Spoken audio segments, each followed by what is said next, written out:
Guys, so there it is. It's still kind of incomplete. Of course, I'm missing the gas mask and the blanket. What you see over there is not, of course, what was issued. That's just for illustration purposes. That blanket cannot be found anywhere. At least when I searched, I could not find it anywhere. So what I'm thinking is just get another Warsaw Pact blanket, probably Polish, whatever, just to kind of complete this set here. So anyway, but that's how it used to be, okay, like a upside down C, U, upside down U, letter shape, whatever, a blanket there. The Ruck contained what they called kit number 1, 2, and 3. I think we call that like an NBC suit or something, nuclear, biological, chemical protection, stuff like that, decontamination things and sort of, things of that nature. Now, so that's the Ruck. I've talked to some people who were in the military service, and they're saying the bottle was supposed to be placed inside here. I'll get this blanket out of the way at one point and show you this side pocket here. However, it doesn't fit. They're saying yes, it doesn't fit, but you're just going to have to kind of jam it in there, and eventually this material will loosen up and it will be easily placed in and out of it. I think, I could be wrong, I think that pocket over there, and I'll show you also the reason why, was meant for tent stakes and poles. But that's just my theory on it. Okay, so of course you have your water bottle over there, canteen with cup. Okay, they had a Tokarev initially issued, and then a copy of the Walther PPK-S, I believe, in .32 caliber. Anyway, of course, the shovel there, 2 or 3 mags, 4 sometimes if it was the leather pouch, and the bayonet. Okay. Now, Haversack. Okay. This is going to be the slash, okay? Shelter half slash poncho slash cover slash whatever you guys want to call it, tarp. I'll lay it out and I'll... these are pretty much the same as the East German ones or the Russian issued ones, the Plash Palatka, I believe they're called it. Anyway, over here, okay, this is a point of contention with a lot of those reservists. They're saying this was for the helmet. However, the helmet does not fit in here, and if it does, it will fall off. I believe this was meant for the mess kit, but they're strongly disagreeing with me on this. And if you take a look here, well, I'll have to get it off anyway. It's got another strap right on top over there, which holds it in place, and then this one horizontally. However, there's nothing here horizontally to hold it in place. So it will fall out, essentially, right? One way or the other. And they're saying, no, just get a steel wire and just kind of loop it around somehow like that, and it will hold it. Well, I really don't think this was the intended way of carrying the helmet. Other people are saying, well, the helmet should have been worn on your head and not on your haversack. Whatever. Anyway, so they're saying whenever you leave the rock in the transportation device, whatever that was, the BMP or trucks or whatever they had, you would just take the helmet off, place it over there if you had to, and that would be it. Okay, so that's their story. They're sticking to it, and they're not willing to budge. Whatever. So they're saying the mess kit's supposed to be inside. Okay, inside the haversack, right? Along with, okay, magazines. They're saying they were carrying spare magazines inside the haversack. So aside from the side pouch over here, and they didn't want to disclose how many magazines. They said that's a secret. Whatever. We're talking about at least 30 years in the past. This was under the communist regime, and all that stuff has nothing to do with what's going on right now. So I don't see how that can be a secret. But anyway, they're saying an undisclosed amount of magazines inside the haversack. So I'm thinking maybe one on their rifle, 2 or 3 on the side pouch there, and maybe 3 or 4 inside the haversack. That thing would get too heavy, I guess, at one point. So let's say right around 7 or 8 mags, which is not really out of norm if you think about it. U.S. military carries 6 to 7 of them, right? So anyway, let's take that blanket off, and I'll show you what I was talking about regarding the ruck. We're back. Now, what I try to do is try to place this canteen inside that side pocket over there. It took a lot of persuasion, and I'm still not able to get it in all the way. It's, I don't know, maybe an inch and a half away from the bottom. Now, this is the leather strap here that's supposed to kind of hold it in place. And if you look closely, the first hole is kind of far away. And I'm trying hard to cinch it down here, and I can't reach that hole. Okay, so again, I believe that's not its intended or designed place for it. Now it's going to take a bit of an effort to take it out, don't worry about it. So moving on to the helmet.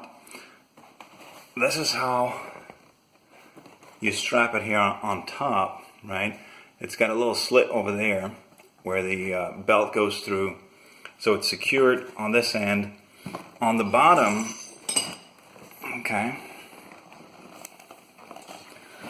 it just got out. But anyway, on the bottom, you're supposed to have it in like that. Okay, so the brim goes right inside here. So you see how this thing is designed well to hold it in place. And let's say 1, 2 on top there, and 3, let's say a loop in 3 places. Whereas with a haversack, it's just kind of one loop around it, and, well, maybe with a slit going through over there, but it will still fall somehow. You can probably do it in a weird way, but again, I don't believe that's what's supposed to go on over there. I don't know. I think it's still the mess kit, and I'll demonstrate that to you as well. The Ruck has really nothing in there except for a bunch of towels just to kind of give it its shape so it won't collapse. So this is what it looks like. That's the top strap that goes right through this little slit here. Okay. So, of course, you can close it with this other strap. Okay.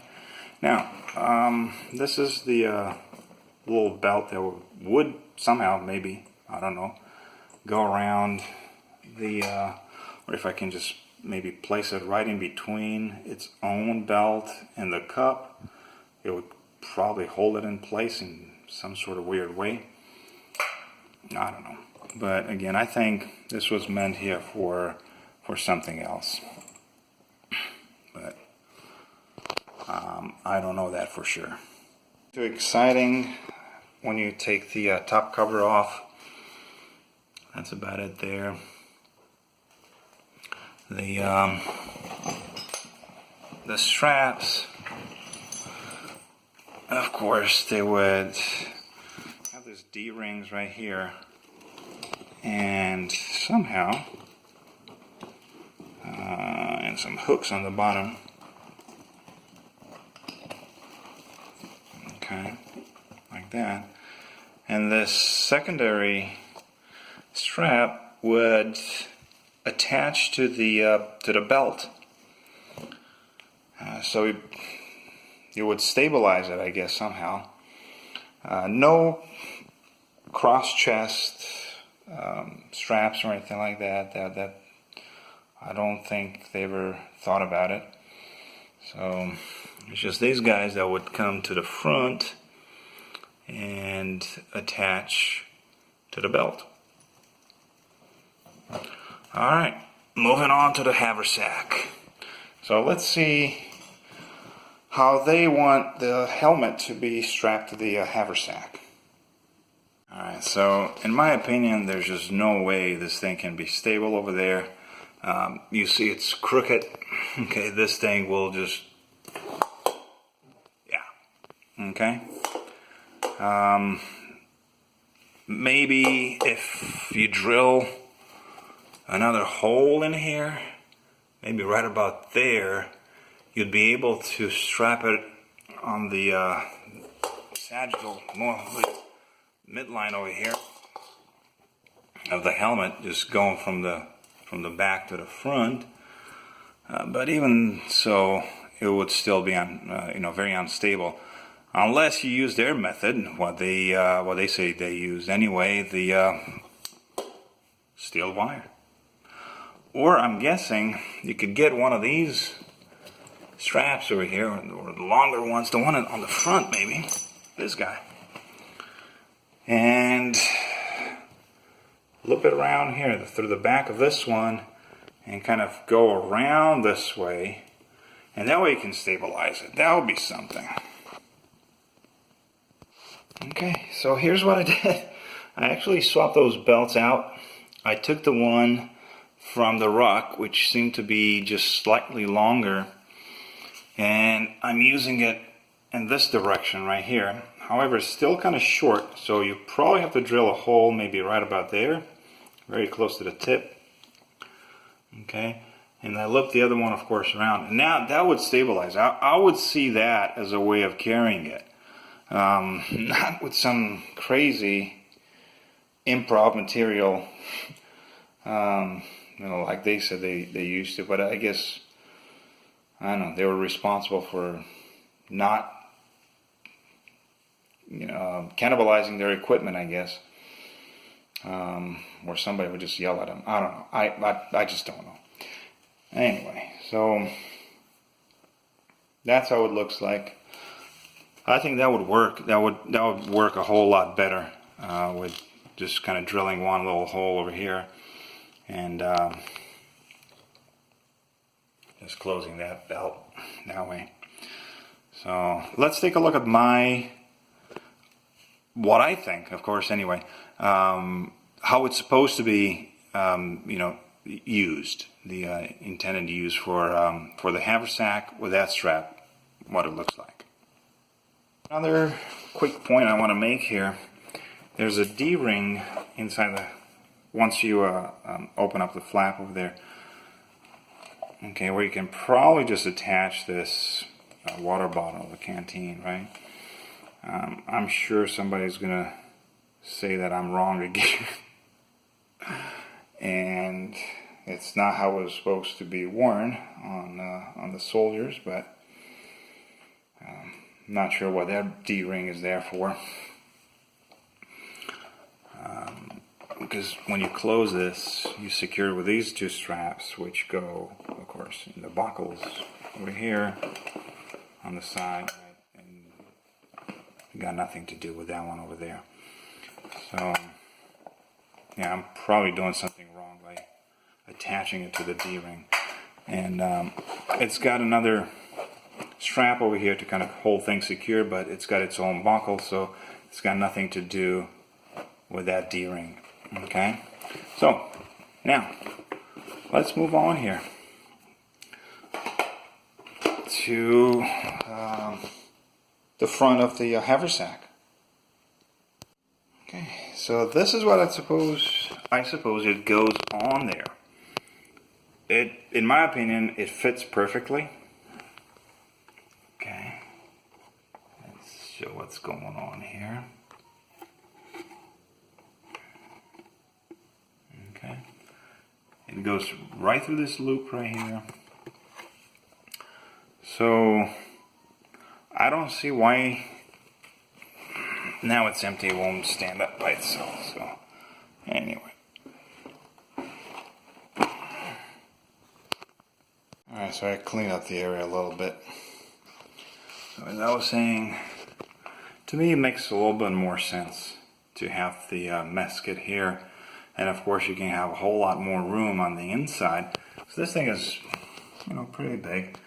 I mean, the German, Swedish, Norwegian, Finnish, whatever, it's pretty much the same size, in case you guys have those in terms of comparison there. So it would take quite a bit of room on the inside, and you have more room for whatever, magazines, as they said, they carried in there, or foods, food rations, whatever. And they didn't have MREs or anything like that.